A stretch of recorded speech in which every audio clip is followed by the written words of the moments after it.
Jai Hind students, how are you? Today I am going to start a new chapter of civics, chapter 2, Ideals of our Constitution. In the previous chapter, chapter 1 of civics, I hope you all remember that we had done about constitution, what is constitution, rule of law. In this chapter we will discuss about the ideals of our constitution.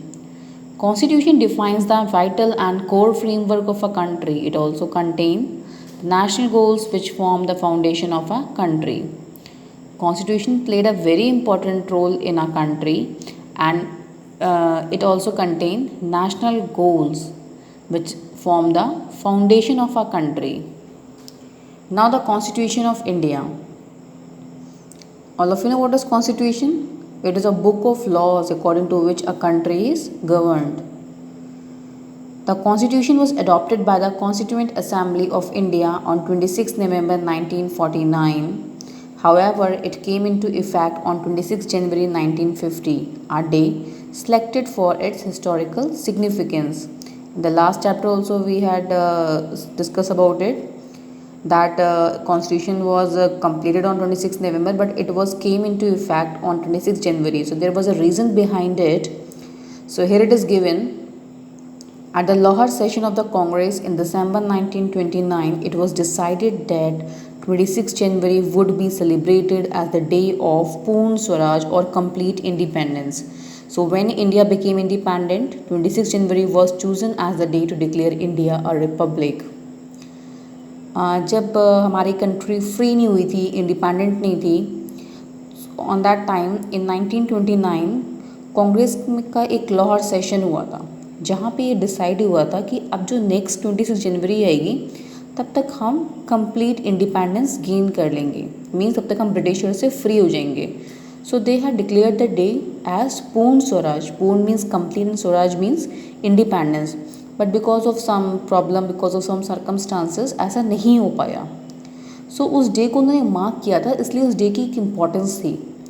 और हमें independence कब मिला था? 15 अगस्त 1947. तो जब हमारा constitution बन के कम्प्लीट हुआ 26 नवंबर 1949 को, तो उसको कब अडॉप्ट किया गया? 26 जनवरी 1950 को, बिकॉज हमने वो डे मार्क किया था और उस डे की हिस्टोरिकल इम्पोर्टेंस थी. That's why 26 January is celebrated as Republic Day, and our constitution came into effect on 26 January 1950. Now, features of our constitution. India has the longest written and the most detailed constitution in the world. सबसे लंबा constitution है हमारे India का पूरे world में, वो भी written form में. सो जो हमारे फ्रेमर्स थे कॉन्स्टिट्यूशन के, से they try the best possible way to give constitution to Indians, जिसमें उन्होंने सारे मतलब बेस्ट वेज ट्राई किए, बेस्ट वेज लिए, जिससे वो लोगों को बेटर से बेटर कॉन्स्टिट्यूशन प्रोवाइड कर सकें. Two pictures are given here, one of doctor B R Ambedkar and one is of Rajendra Prasad. B R Ambedkar chairman of drafting committee and Rajendra Prasad was the chairman of the president of the drafting committee of that constituent assembly. So some features are given, as I said that they had tried their best to make that constitution. So उनको जहाँ से जिस country का उन्होंने काफ़ी research किया उसके लिए, जिस कंट्री में के कॉन्स्टिट्यूशन में जो भी पॉइंट उनको बेटर लगा, अच्छा लगा, उन्होंने काफ़ी सारे पॉइंट अलग अलग कंट्रीज से लिए हैं. So हमारे कॉन्स्टिट्यूशन में ऐसे बहुत सारे पॉइंट हैं जो अलग अलग कंट्रीज से लिए गए हैं. First, fundamental right in the federal form of government adopted from the constitution of USA. Parliamentary system of government and single citizenship adopted from constitution of UK. Directive principle of state policy from the constitution of Ireland. 5-year plans and fundamental duties adopted from the constitution of the former USSR. Fundamental rights you all know. Federal form of government, that is federalism, that we will discuss in this chapter. Parliamentary system of government, single citizenship, directive principle of state policy. All these things we will discuss in this chapter one by one. Parliamentary system, that we have the bicameral system. Single citizenship, that all citizens of India have a single citizenship, like we all known as Indians. Those who are the resident of India, they all known as Indians. Directive principle of state policy, that is also given in the chapter. 5 year plans, that as you all know that government is there for 5 years, so that 5 year plans mentioned in that. Fundamental duties. Our constitution was drafted in 1949, and since then several changes have taken place in our country. Thus, it is essential to make modifications in the constitution according to the changing condition. These modifications are made through a procedure called amendment. An amendment can be defined as a change in the provision of the constitution through an act. Amendments have to be passed by both the houses of parliament and must be approved by the president. When our constitution was adopted, it had 395 articles and 8 schedules. Now it has 448 articles, 12 schedules, and over 100 amendments. It means when constitution was completed in 1949, from that time to till today, several changes taken place in our country, because every time condition is changed from time to time. So that's why it is essential to make some changes, to make some modification. So there is a procedure which is known as amendment. Amendment means change. कोई भी बदलाव करना, कोई भी change करना. तो amendment means a change in the provision of the constitution through an act. तो एक एक्ट पास किया जाता है और उस एक्ट के पास होने के बाद कॉन्स्टिट्यूशन में अमेंडमेंट किया जाता है. And how these amendments have to be passed? These amendments should be passed by both the houses of parliament. Both the houses of parliament means Lok Sabha and Rajya Sabha. And after that, it should be approved by the President of India. When our constitution was adopted, जब हमारा constitution adopt हुआ था, means जब 26 जनवरी 1950 को, on that time in constitution it had 395 articles and 8 schedule. But now, because of amendments, because of many changes, things are increased, because of conditions are changed time to time. So now it has 448 articles and 12 schedules and more than 100 amendments. So this is about the constitution. Now next is preamble. Preamble is an introductory document which explains the goals of the government. It states that AIIMS and objectives of the constitution. Preamble एक introductory document है, introductory page हम कह सकते हैं, जो हमें government के जो गोल्स होते हैं वो एक्सप्लेन करता है. इट स्टेट दैट कि जो ऑब्जेक्टिव हैं कॉन्स्टिट्यूशन के, जो एम्स हैं ऑब्जेक्टिव हैं, it also said about it. So this is the preamble that we the people of India. याद आया आपको उसको देख के? ये आपकी बुक के फर्स्ट पेज पे दिया होता है. So this is the preamble, which is the introductory part of the constitution. A careful study of the preamble reveals that it is the people of India who are stating their aims and giving power to themselves. It thus depicts the hopes and aspiration of the people of India. Every government must keep the main principles of our constitution in mind while framing the laws. Let us read about some such principle. If we read it carefully, many things are mentioned in this preamble. Many terms are given. So it depicts the hopes and needs of the people of India, कि लोगों को क्या क्या उनकी ज़रूरतें हैं, क्या क्या उनकी उम्मीदें हैं. When the government has made this must keep the main, when the government has made this laws or any time when they frame the laws, so they always keep these points in mind. So some points are given here, that some principles are given here which the government keep in their mind while framing any constitution. First is that sovereignty. It is a freedom to govern oneself within territory and to be free from any external control. All Indians are free to govern themselves and to make laws. There should be no external interference of any kind in the functioning of the government. Sovereignty means that it is a freedom to govern oneself, means there is no interference of any external power. We are free to govern ourselves. So we are free to govern. So all Indians are free to govern themselves and to make laws. So वहाँ पे कोई भी external, मतलब कोई भी बाहर से कोई इंटरफेरेंस नहीं होता है किसी भी काइंड का. हमारी गवर्नमेंट के फंक्शनिंग में. They are able to take decisions for themselves. They don't want to take permission from any other country. Next is socialism. Socialism means that everyone must enjoy social and economic equality. सब socialism कहता है कि सबको social और economic equality मिलनी चाहिए. Social equality में क्या आता है? Everyone must have equal status and opportunity. सबके पास बराबर स्टेटस होना चाहिए और इक्वल अपॉर्चुनिटीज़ होनी चाहिए. Economic equality in terms of money means wealth, that money सबका लिविंग स्टैंडर्ड बराबर होना चाहिए, कोई पुअर रिच नहीं होना चाहिए, वो डिफरेंस नहीं होना चाहिए. Socialism said that, but it is really happen.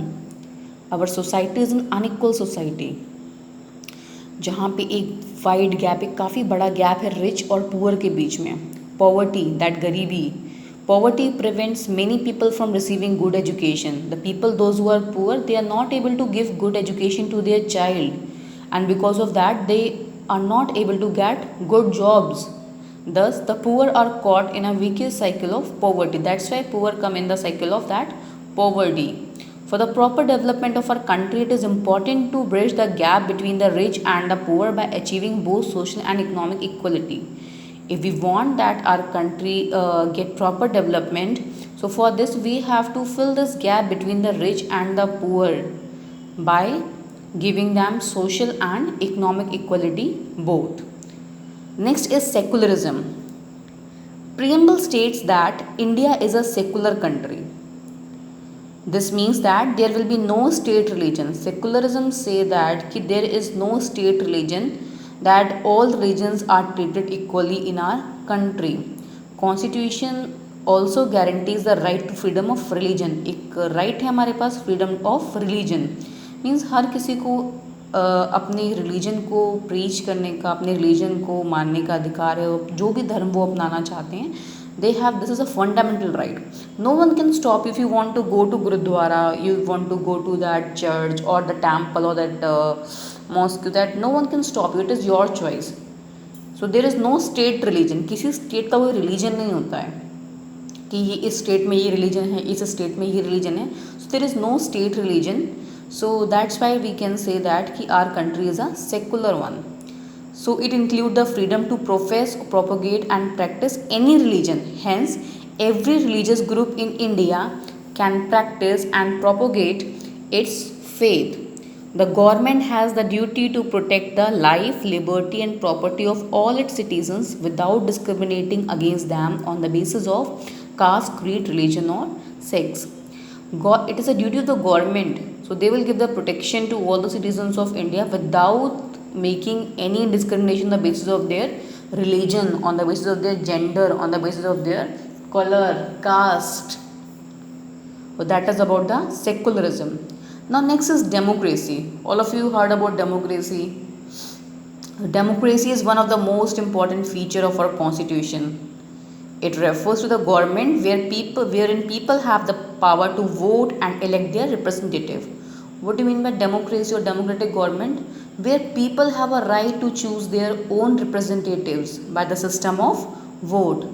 Democratic country कौन सी होती है? जहाँ पे लोगों को ये राइट होता है कि वो अपने अकॉर्डिंग वोट देके अपने रिप्रेजेंटेटिव्स को चूज कर सकते हैं.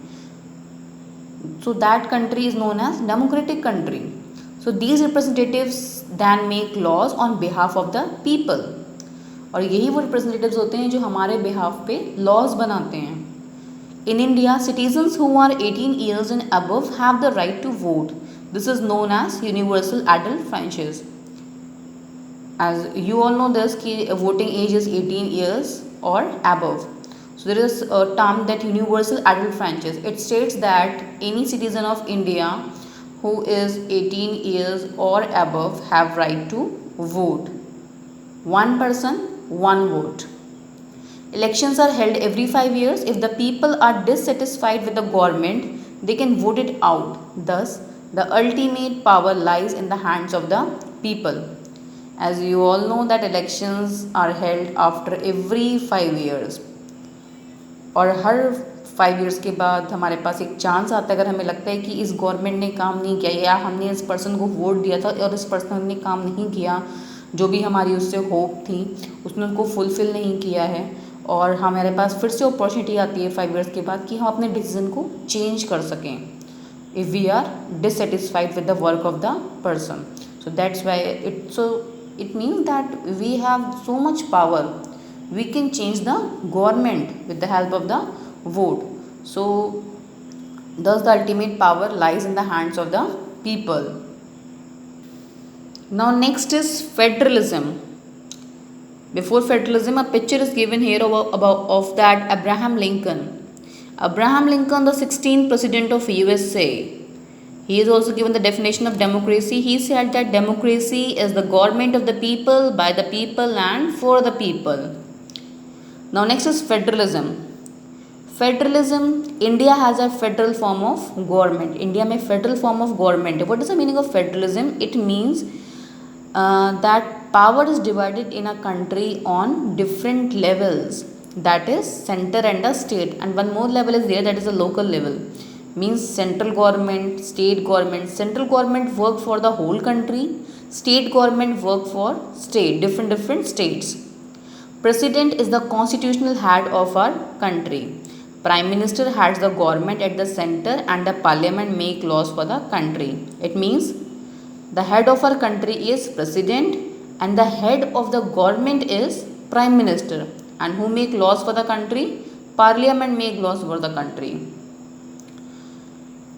At the state level, the governor is the nominal head while the chief minister heads the government. If we talk about state level, on state level, governor is the head of the state and chief minister is the head of the government. Remember this thing, head of the country is president, head of the government is prime minister at the center. But at the state level, governor is the head of the state while chief minister is the head of the government. The Vidhan Sabha or the state legislature make laws for the state. At state level, Vidhan Sabha or the state legislature make laws for the state, and at central level, parliament make laws. The power and functions of the center and the state government have been clearly defined under 3 lists: union list, state list and concurrent list. अब जो powers होती हैं, जो functions होती हैं centre and state के पास, so it is mentioned in different list. One is union list, second is state list and third is concurrent list. Union list include the subject which is controlled by the central government, like defense, currency, banking. Second is state list, which is controlled by state government, like police, because we have different police for different states, so it is controlled by the state government. And the third one is concurrent list. Concurrent list is controlled by both union and state. Means this list contain the subjects which is important for state also and for the union also, like education, marriage, adoption, these things. So there are 3 lists which include different subjects. This is about the federalism. Now next is India as a democratic republic. A democratic republic refers to a government chosen by the people. Thus, the government is answerable to the people. As I told you that the meaning of the democracy or the democratic country is that where the rulers are elected by the people, where the rulers are chosen by the people with the help of the vote. So, if we choose the government, so that the government is answerable to the people. All adult citizens have the right to vote and contest an election. All the adult citizens means 18, those who are having the age of 18 or 18 plus have a right to vote and take part in election. Political democracy grant equality to everyone regardless of caste, creed, sex, religion or wealth. If we talk about political democracy, it gives equality. Before this, we have discussed about the socialism, where we had discussed 2 terms, that is social equality and economic equality. So, and we have seen that our society is the unequal one. But if we talk about the political terms, we have given that, we have seen that people are equal politically because all people of India have a right to vote, whether rich or poor. Each and every person have a right to vote, those who are adult, there is no difference. ऐसा नहीं कि जो rich है वो 2 vote डाल के आएगा, जो पुअर है वो 1 वोट डालेगा, उसको वोट डालने के लिए मना कर देंगे कि नहीं तुम पुअर हो, तुम वोट नहीं डाल सकते. So there is no difference on the political basis. So politically, democracy grant equality to everyone. The term republic means that the head of the state shall not be a hereditary head but will be chosen by the people through an election. It means republic means here जो हमारे state का जो head होता है वो एक hereditary head नहीं होता है. हेरिडिटरी हेड मीन्स लाइक जैसे earlier when we have the monarchical system, the king was there, then his son become the king, then his son, then his son. But in this now in our system in democratic country, the head is not the hereditary one. It always changed after every 5 years with the help of the election. So it is chosen by the public. So in a republican form of government, the head is elected for a certain period of time. For example, in India, the president is elected for a term of 5 years, and after 5 years again elections. As a republic, India also aims to secure justice, liberty, equality and fraternity to all its citizens. As a republic, India also aims to secure these 4 terms. First is justice. Justice say that everyone is equal, and it also means that if anything is wrong, so it is our right to make it correct. Next is liberty. Liberty says that there should be absence of any subjective restraints on individual freedom for his or holistic development. There should not be kind of any restriction on the overall development of their personality or for any individual. So there is proper freedom. Next is equality. Equality says that every person is equal, every person born equal and have equal opportunities. And the next is fraternity. Fraternity says that a spirit of brotherhood which is essential to maintain the unity of the nation. Fraternity means that bhaichara, brotherhood, which is very very important for the unity of the nation, because as you know that in our country different type of people belonging from different religion, different languages are living in the same country. So with the help of fraternity, it is easy to maintain the unity of the nation, because we have diverse population in our country. So till here we had discussed about the constitution, its features, some terms about preamble, sovereignty, federalism, secularism, liberty, equality, fraternity. All these things we had discussed. So now I am going to wind up today's lecture. Remaining portion of this chapter we will discuss in the next class. So read the chapter carefully and try to do exercises. Try out the exercises. So till that time, take care and stay at home. Thank you.